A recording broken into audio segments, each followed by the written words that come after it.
On today's episode, we are joined by an anonymous groom, actually, whose first wedding did not go very well, as in the wedding day and then afterwards as well. And we're going to share a whole lot of more ideas, some that are great and you might want to implement. And some maybe not. You want to just ditch. Involving fire. No, thank you. All loved up and ready to propose? Or maybe you're searching for the perfect wedding ring. My Jewellery Shop are your engagement and wedding ring experts. At My Jewellery Shop, it's your time to shine. Gold Coast Highway, Nobby Beach, and myjewelleryshop.com.au. Moyra Major and Nicki Amos. We pronounce you unfiltered.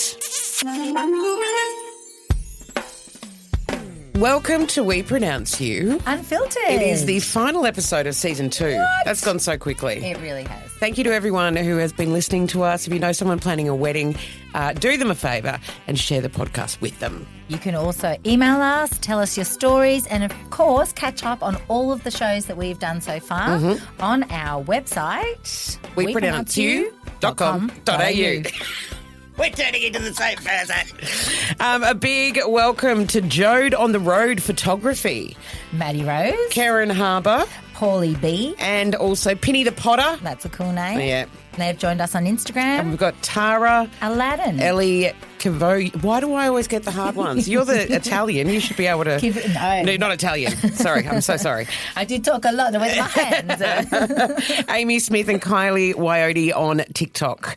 We do have a lot to talk about today. We do. We do have our first anonymous person who wants to talk about what happened to their first relationship, their first marriage actually, and the wedding day and how everything went wrong. Totally pear-shaped. Absolutely pear-shaped, and maybe you should have taken that as an omen as to what actually happened. You won't believe how that relationship ended as well.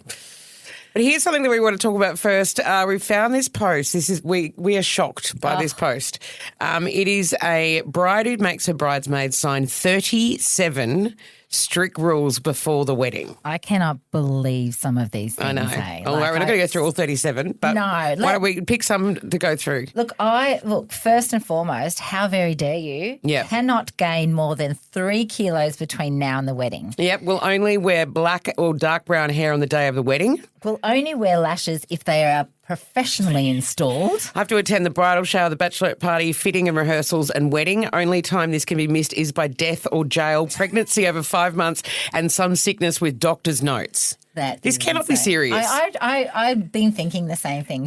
I will not intentionally fall pregnant before the wedding. Pregnancy under 5 months will not be excused from attending wedding events. This one gets me. I will not consume more than 7 units of alcohol during any evening, except, of course, the bachelorette party. Where there is no limit. Yes, no limit whatsoever. I will not bring any outside people except kids to any meeting. No, this one, I will make sure that my babysitter is accountable at the day of all events, and I understand that a no-show for no babysitter is not an excuse. I understand that I have to purchase my own dress and shoes and hairstyle for the wedding, maybe a destination getaway for the bachelorette party, and this is one of my favourite ones. I will promise to save at least $50 a month for expenses for the next 14 months. This bride, I mean, would you do it? No way. I wouldn't do it either. I'd be going, get stuffed. Get stuffed. You can go and get one of your other friends. Yes. All right, we've also got a couple of videos as well to share to take a look at a wedding dress hack. We're going to have a look at first. Love a good hack. So she's got a whole big square piece of plastic. It's like a tarp. A reverse tarp with a hole in it. And she steps in and pulls it up so the dress is captured up into that. So clever to not get dirty. Very, very smart. Yeah. What are those shoes, though? I know. Are we wearing sneakers on our wedding day? Haven't you seen that? Not those. I thought they were from Dunlop Volleys. Seen I do like. All right. So the best way to go to the toilet on your wedding with your wedding dress, because obviously something can be quite heavy with hoops and everything else. Yes. So she's lifting it up from the back, which is what you would know. You don't want to do that. You actually want to. I do believe this is. Oh, tell me no. She's going to straddle the toilet. Actually, that does make sense, though. Yes. Isn't that something? But is she a kangaroo? I don't know. I'm just not standing. I've just got a sheepy underneath there. That's maybe. an internal part of the dress. All right, here we go. What do we got? This is a great idea. This is like an old crate rack. Yes. That they've painted, and it's a high heel gate, and you can put your heels in there. I think that's so you great can dance the night away. Oh, and then you've got the slippers. Yes, love it. That's very smart. I've actually been to a wedding that's had the slippers, which are great. And you can reuse them as well, which is also nice. That's awesome. I like that idea. This I loved. I thought this was so special. So you draw your own face on the guest list. Oh, okay, the guest book. The guest book. Or it's just a picture. Oh, that's so cute. Very What cute. if you really crap at it? Oh, yeah, someone is. It'd be fun guessing who they are, I know. wouldn't it? Like, there's no chance. There's no names. But there'd be some random person who was really good at it who just shit all over everybody else. Or maybe enhance everyone else's. Do the Coke Zero Tower. Oh, hell, okay. why? I'm with you. And welcome to the world's boringest wedding. The benefit of this is And why were you invited, Moyra? You weren't. This is my favourite. Okay, all right. This is a excellent wedding exit idea. So if you weren't too fussy about your dress, they've got a big old slip and slide. Love it. Ready to go. Okay. And this is as they exit. Oh, my gosh. How cool is that? That The is very photos cool. would be great. They would be amazing. Yeah. I love that idea. Oh, that's great. Goodbye dress. Goodbye. That would be the second dress, I assume. Yes. From Or the third. Or the seventh. And I actually do have a girlfriend who did this. It's an interesting ritual to avoid rain on the wedding day. Okay. I have a girlfriend who did it recently and it worked. Okay. And so it is actually burying a sausage, as in a real sausage. Have a listen. In the lead up to today, the weather forecast had not been looking too great. Beth was adamant that she wanted to bury a sausage in the garden. Is that a euphemism? That's supposed to bring you good luck. Beth sent me a text asking if I would also bury a sausage in the hotel.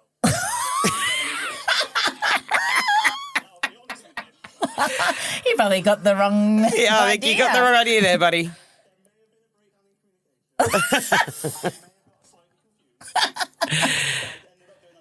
Things to a flower bed, and now I'm banned from the hotel.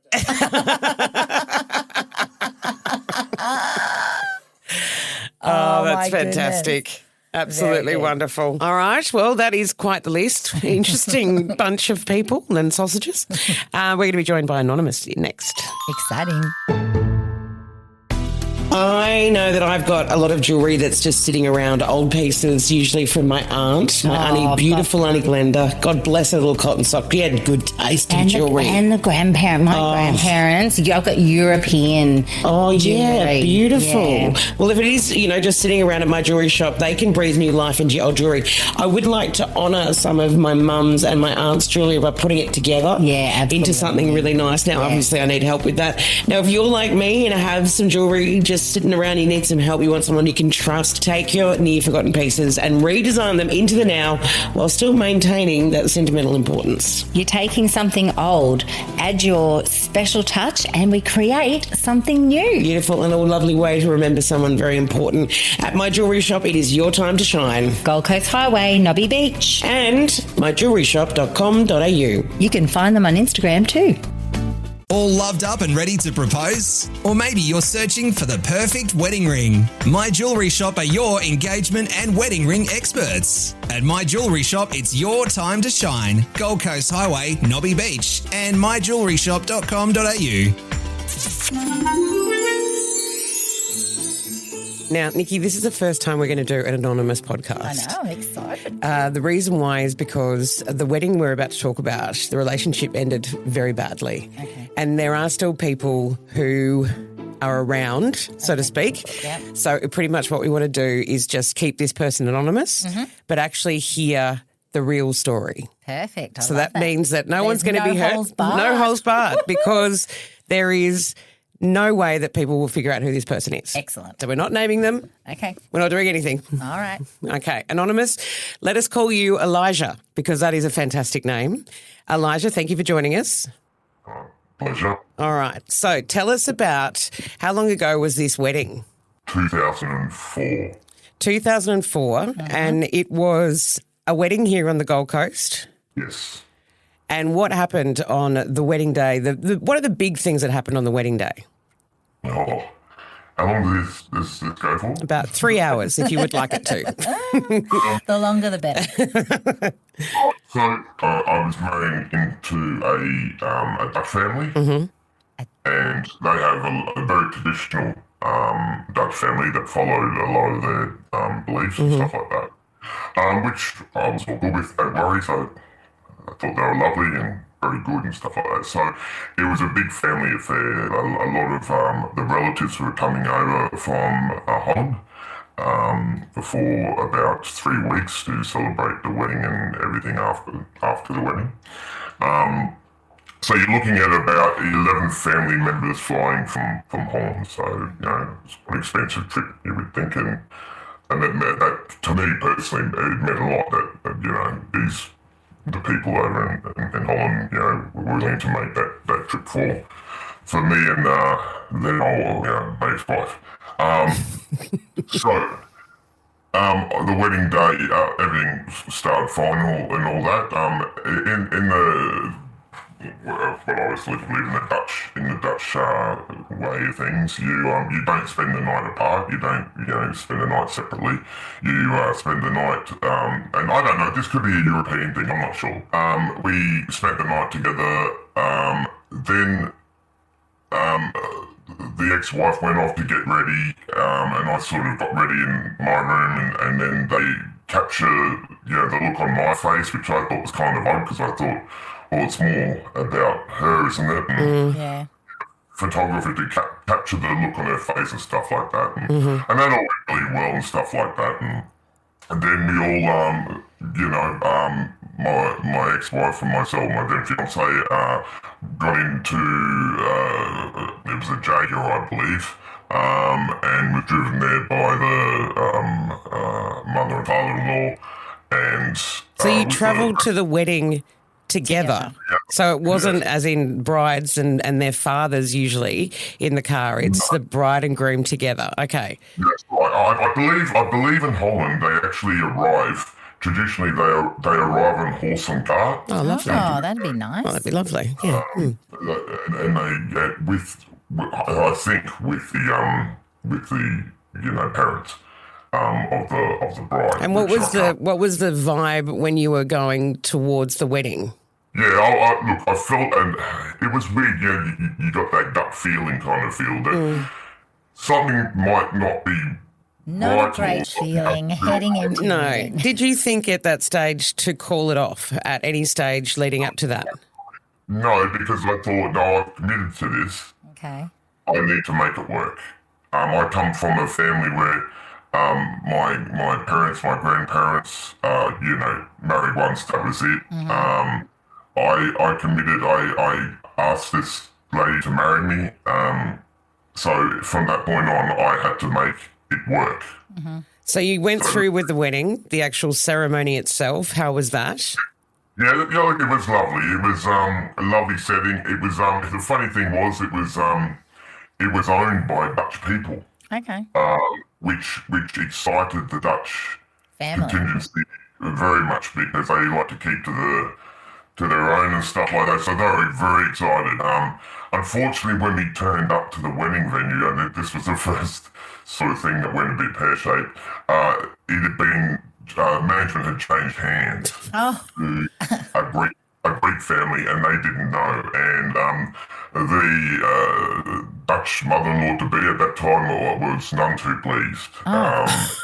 That didn't set off the best beginning to the day. Okay. So she was unhappy. So I believe the new owners were Greek. Okay. Now, I've just got to say, I come from a European family, and I know that we can be downright scary. Because absolutely. there is no filter from the mind to the mouth. No. No. None. So the wedding happens, and then a massive event happened that changed everything.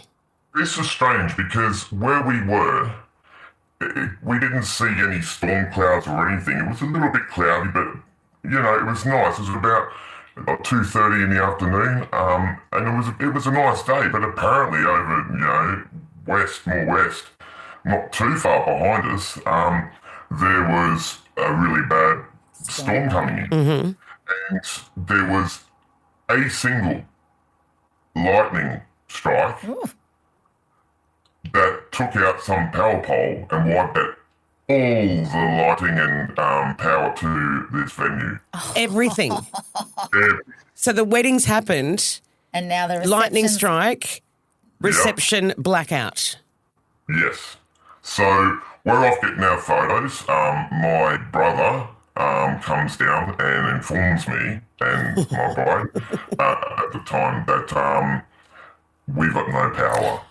No They don't generator? know how they're going to get the food cooked. They don't know what they're going to do with the PA. They don't know what they're going to do with the music. They don't know what they're going to do with the lighting. Oh, God. So with my now wife, ex-wife. Then wife, yeah. Who is Dutch. Like you said before, Nicki, there was no filter. She lost her mind. Oh, God. Then she got her wing lady being her mum, and it was just a storm in a teacup. Okay. Oh, gosh. Two of them. It went to zero very fast. Yeah. Like we got tears, we got screaming, we got yelling. And, Who were they taking it out on? Were they taking it out on the weather or the venue? Everybody. Okay. Okay. And I'm sitting there going, look, I'm sure that there's nothing we can do. Yeah. What can we do now? Like, being angry is not going to fix the situation. We need to find a solution. It would have helped. So but- I and my brother moseyed on up to the new owners who are just at this time looking great because I think they've felt the wrath of the Dutch. They could probably hear it from wherever you were getting their photos. I'm telling you, she was up there. She went up there. Both of them are bloody bearing down on these poor people. Yeah. And, 1 week in, they've had this business, and I think we were the first wedding. Oh, God. Gosh. The baptism of fire for them. Yeah. Anyways, my brother and I sort of tried to move the Dutch contingency out of the picture just and have a Try to quiet deal word with with what can we do? Yeah. Well, while we were talking to them, they had staff flying down the road, buying tea candles, doing this, trying to hide generators and do all that and blah, blah, blah, blah, blah, blah. Anyway, I go back down, I settle the Bride. the bride and the mother-in-law down, and we, they're fond of their champagne and wine, so that was the best way to do it, I The think. European trait. Yeah, another European. Couple of glasses. Anyway, about an hour passed, and I'm sitting there thinking, geez, the wedding photos are going to look awesome. It's just going to be full of anger. No hiding those faces. Going to be more gritted teeth than you can poke a stick at. Anyway, we calm everyone down, and it was a bit of a... So they had these, like, lodges there, and it was where you'd stay the night, and then there was a rocky road walking up, pardon the pun, there was a rocky road walking back up to the venue, and... As we come into the venue, they've gone and bought something like 400 of those little tea candle lights. Oh, beautiful. Placed it everywhere, and it looked beautiful. It looked beautiful. You thought so. And I know that my mother-in-law then and my wife knew it looked beautiful, but they still had the shits. Yeah. Okay. They had the shits. They calmed it down, and we proceeded with night, and by the time we all got seated and stuff like that, everything came back on. Oh, thank God. Perfect. But then the Dutch people go, we should just turn the lights off and leave the candles on. It looks so nice. Of course you they like did. it now. You like it now. It was a big problem 5 minutes ago and stuff, but everything, we got food now and everything's like that. So it was just strange that it was one. We haven't checked that. An omen. Yes. But also, I do believe your MC introduced you and your bride by the wrong name. Oh, get out. Yes, not her name, which is unfortunate because the MC was my brother. Yeah, it would have been better if he was Dutch. So that Whoopsie. went really, really well. So this was an omen for a wedding, for a marriage that didn't last very long. Look, it went for about a year. Okay. And there was, I found out that there's some infidelity there. So Oh, sad. I won in the end because it turned out the infidelity-ness was done with a gay man. Wow. There's another story. That's another podcast. That's another one. Yeah. Oh, no, it all came out. So we tried to actually fix it all. We tried to go to counselling, and the lady we went to counselling with knew the new man. Yeah. And I've been trying to tell my partner that, he's gay. This is not going to go well for you. I don't think you're going to win here. Was he having his last hurrah? I don't know. She just kept on saying, "Oh, you shitty, you just jealous," and blah, blah, blah. Anyway, when we finally went and got counselling, the actual counsellor knew the guy and said, "Don't you know he's gay? He's just ready to come out. He hasn't come out yet." She was friends with his family. So I just slipped back on my chair and just basked in glory. And at that point, that's where I thought, You're I've done. done enough. You're done. I've You're just done. cut my tradition of being married once and move forward and go to blue skies. Well, thank you so much for sharing that, Elijah. That was utterly bizarre. A roller coaster of emotions. Yeah, that it was. But hey, glad it's behind me now, eh? You know, Fantastic. And I am a massive believer that In science, yeah. And things happen for a reason. And you sound way better off without the Dutch family. Oh, look, as much as I miss the poffages and the croquettes, I don't miss that side of it. In saying that, the family that flew all the way from Holland were beautiful, lovely. Oh, lovely. Oh, that's Not so hot-headed as some of As the other one. As the counterpart that live in Australia. Well, thank you, Elijah, for joining us. Thank you. no problem at all. Take care, eh? Well, if you do know someone who is getting married, make sure that you share this episode with them. I'm sure they're going to appreciate some of the tips. Burying the sausage is a great one. And also, it's such a busy time as well for everybody. So make sure that you have a bit of a laugh as well. And don't write 37 strict rules before your wedding for your bridesmaids. Well, unless you want any bridesmaid. Yeah, if you don't want any, that'd be great as well. Well, that's it for our second season. Yes, So- email us or send us messages on any topics or ideas that you'd like to know about. We hope that you can join us again later this year. Thank you, Moisey. Thank you, Nicki. All loved up and ready to propose? Or maybe you're searching for the perfect wedding ring. My Jewellery Shop are your engagement and wedding ring experts. At My Jewellery Shop, it's your time to shine. Gold Coast Highway, Nobby Beach, and myjewelleryshop.com.au. Woodwork Podcasts.